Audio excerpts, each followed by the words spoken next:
Olá, amigos do programa Patriotas em Ação. Bem-vindos à CSC-TV, a TV na web feita para você. Hoje estamos recebendo aqui em nossos estúdios o comendador Dom Rafael de Almeida, membro da família real brasileira. Comendador, bem-vindo ao nosso programa Patriotas em Ação.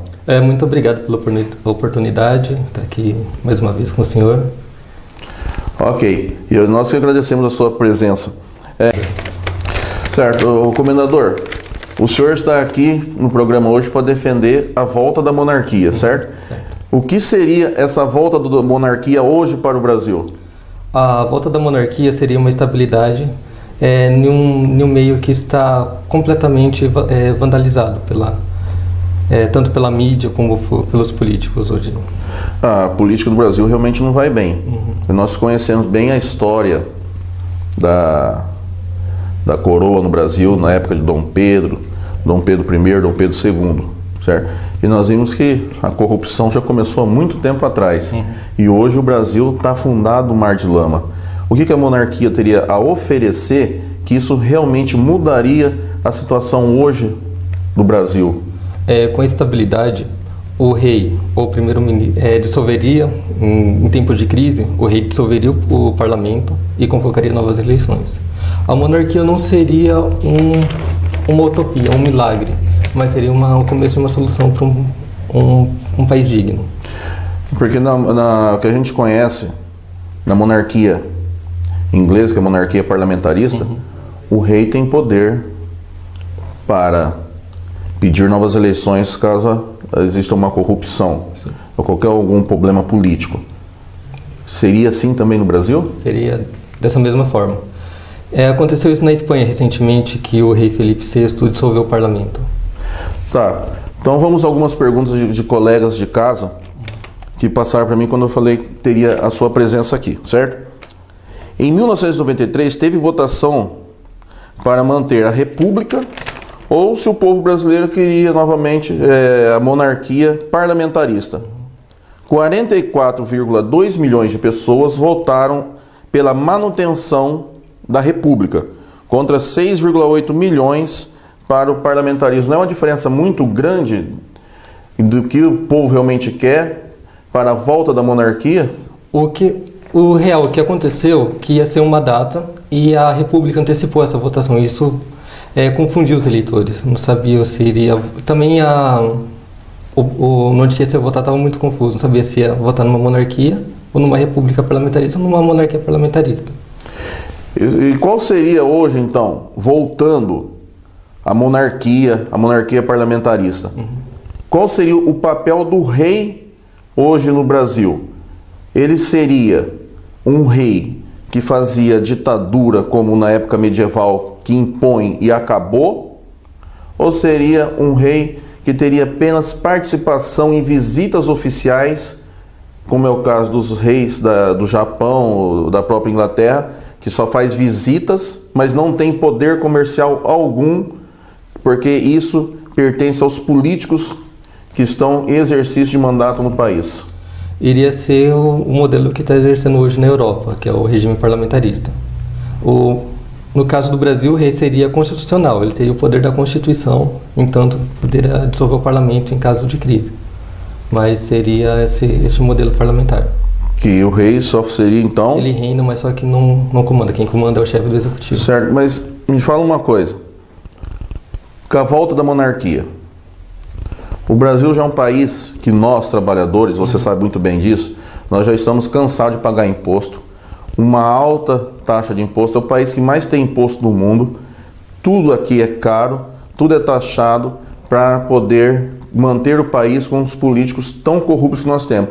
A vinda de uma família real, como ela é mantida também pelo bolso do trabalhador, não seria mais um imposto que o trabalhador teria que pagar para sustentar uma família que não teria o poder de agir e estaria também sendo, eu posso colocar assim, somente uma representação onde nós já estaríamos trabalhando com políticos e seria só mais um imposto para pagar?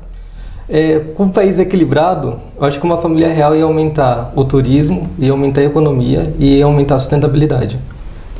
No caso é o A seguinte, taxa de desemprego iria cair, tipo, absolutamente grande.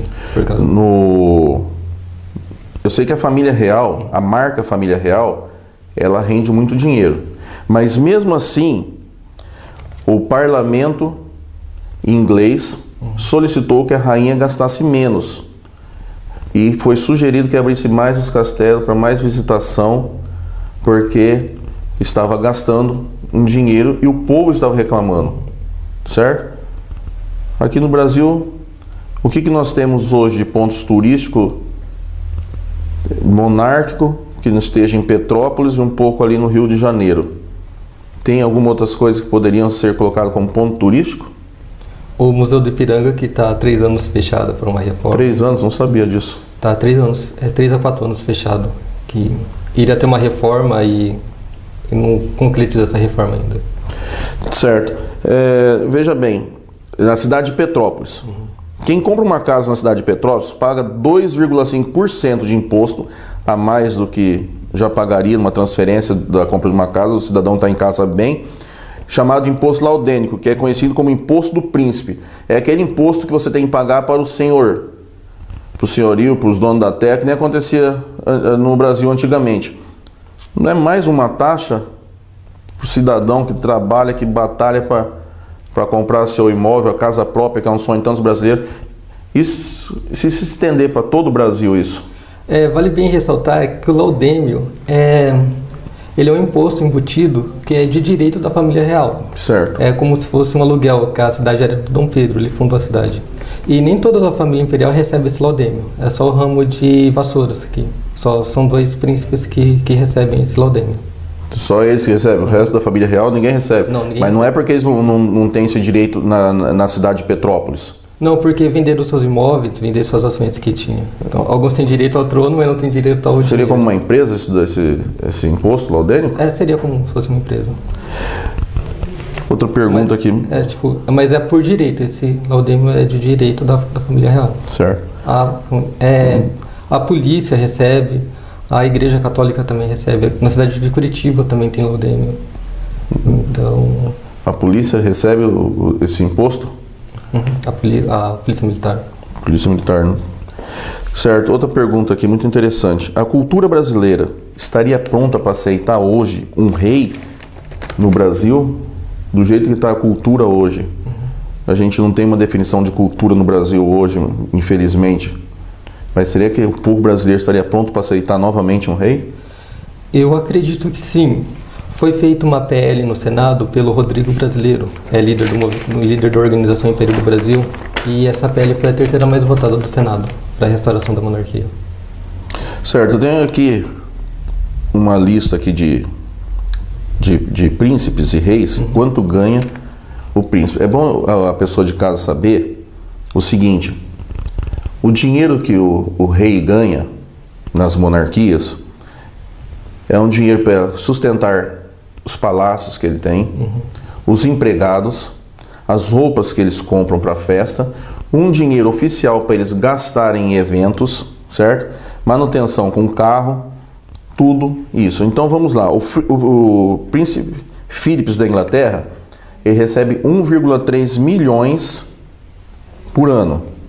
A rainha máxima da Holanda, 2,9 milhões. Silvia da Suécia, 1,1 milhões. Henrique da Dinamarca, 3,3 milhões por ano. A monarquia norueguesa, 6,9 milhões. Essa fonte é da vejaabril.com.br. Nós temos aqui no Brasil, só de princesas, são 37 princesas. Cada uma ganhando por ano isso. Mas a família real chega a quantas pessoas hoje? O senhor tem conhecimento? Quantos tem na família real hoje? Nem todos são com ligação direta ao trono do Brasil, que alguns já nasceram sem direito. Então, mas a linha sucessória tem 3 princesas ao todo. A linha sucessória ao trono do Brasil. 3 princesas. Daria uma média, daí tem mais o rei. Temos o rei. É o imperador no caso. Imperador, rainha. Então vamos colocar mais um imposto aí de uns 10 milhões por ano? 10 milhões. Não chega nem aos pés que a República hoje gasta. Com o presidente Dá muita diferença mesmo que gasto com o presidente. Certo? Na Europa, nós temos a maioria dos países monárquicos estão na Europa, certo? Então, comendador, eu fiz uma pesquisa aqui de alguns países que são monarquia, certo? Então nós temos a Arábia Saudita, onde quem manda é o rei, rico em petróleo, né? O lugar mais rico do mundo em petróleo. Nós temos a Austrália, que é uma monarquia, como o senhor sabe, quem manda. Quem manda não, quem representa, né? Melhor dizendo, é a Rainha Elizabeth II da Inglaterra. Nós temos a Bélgica, o Canadá, que a rainha também representa outros países, a Dinamarca, a Espanha, a Noruega, o Reino Unido, a Suécia, Mônaco, Japão, Luxemburgo e também é uma monarquia o Vaticano, que eu não sabia. Segundo a fonte é do Wikipédia. O Vaticano também é uma monarquia. É uma monarquia, porque os papas eram coroados como reis. Exatamente. E isso é uma coisa que a gente tem que continuar mantendo na história, sabendo que o Papa era coroado como rei, né? Que ele vai se perdendo essas informações. É muito interessante isso. Ok. Comendador, então vamos falar agora sobre a política, certo? A corrupção no Brasil, certo? Ela já é um período histórico. Nós sabemos que alguns países vendiam títulos de nobreza, certo? Para o rei aumentar o cofre pessoal dele, nem era o cofre público, porque tudo vinha através de imposto. Isso também é uma forma de corrupção, certo? Vender títulos de nobreza.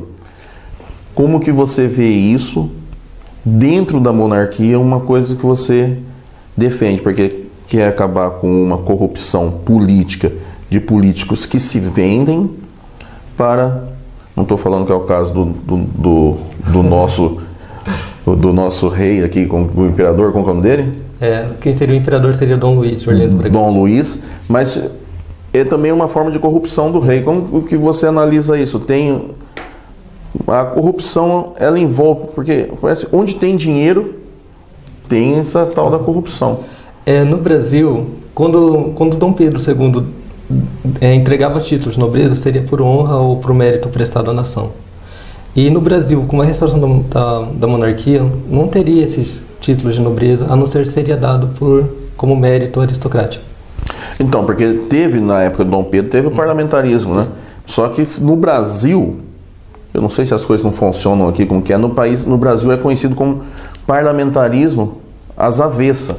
Porque no parlamento, quem comanda são os políticos, o rei, como você falou, o monarca, o imperador, tem o poder de pedir eleições quando as coisas estão muito preocupantes, mas no Brasil foi criado o parlamentarismo, mas era conhecido como parlamentarismo às avessas, porque em vez do político eleito fazer o papel do comércio, da educação, da saúde, era ao contrário. Dom Pedro criou o parlamento, a monarquia parlamentarista, mas quem comandava era ele. Ele comandava os políticos. Como você vê isso? Tipo, a questão do Dom Pedro controlar o parlamento, ele tem o poder do executivo. Então ele pode dissolver qualquer congresso que tiver fora das linhas. E o Brasil foi o quinto maior na economia mundial e o nono maior império do mundo. Você sabe que, infelizmente, a dívida brasileira já começou lá no Império, né? Dom João, ele transferiu toda a dívida do Brasil, de Portugal para o Brasil, para a Inglaterra, e o Brasil já começou com uma dívida muito grande desde a época do Império, né? Então, desde a época do Segundo Reinado. Que aconteceu essa situação. Então já vem lá da Casa Real. Quando o Brasil se separou de Portugal, acabou, não teve nenhum tipo de mais laço. O Brasil começou a encaminhar para o lado certo a partir do Segundo Reinado, que ele foi uma das maiores potências do mundo. Só perdia para a Inglaterra. O Brasil foi a segunda maior potência do mundo, só perdia para a Inglaterra. E quando o Brasil foi uma república, nenhum país reconheceu o Brasil como república, só depois da morte do imperador. Interessante isso, que ele foi exilado. Foi exilado. A história dele, de criança, que teve, né, em toda a família real, tem uma história linda, né? E ele morreu pobre, porque ele não aceitou nenhum vintém da República. Ele mandou devolver tudo em cofre público. Uma pessoa honrada. Então. Ele foi o brasileiro que amou de verdade o Brasil. Ok, eu quero agradecer sua presença, comendador. Felizmente o programa chegou ao fim. Nós temos muitos assuntos que você poderá passar no próximo programa para os amigos. Eu queria agradecer a você, pessoas de casa que participaram do programa hoje, aqui com o comendador Dom Rafael, da família real. O senhor gostaria de deixar considerações finais? Gostaria de agradecer a oportunidade novamente e conscientizar as pessoas nessas eleições, saiba votar direito, saiba escolher os seus representantes políticos. Uma última pergunta aqui, não vai ter nenhum plebiscito por essa época para escolher parlamentarismo monárquico? Eu já não posso garantir, né? Porque... Tá, ok. Quando o senhor tiver essa informação, passa que eu passo para os amigos de casa. Ok. Pessoal, quero agradecer a presença de vocês aqui no programa Patriotas de Ação e até o próximo programa. Aqui é o Edu Guedes. Que legal que você recebeu a visita de um consultor da FC Unifiel aí na sua escola. Eu estou muito feliz. Eu conheço toda a direção da faculdade, a presidência, a estrutura super moderna e tecnológica. Aliás, a gente está fazendo esse vídeo especialmente para você, direto aqui da faculdade. E que tem um EAD que garante a mais alta qualidade de ensino. Então, ligue agora para o consultor que te visitou, agarre essa oportunidade e matricule-se já. Um beijo para todos vocês, professores, que têm o meu carinho e minha admiração também. FC Unifiel, a evolução da educação, a escolha certa para o seu sucesso.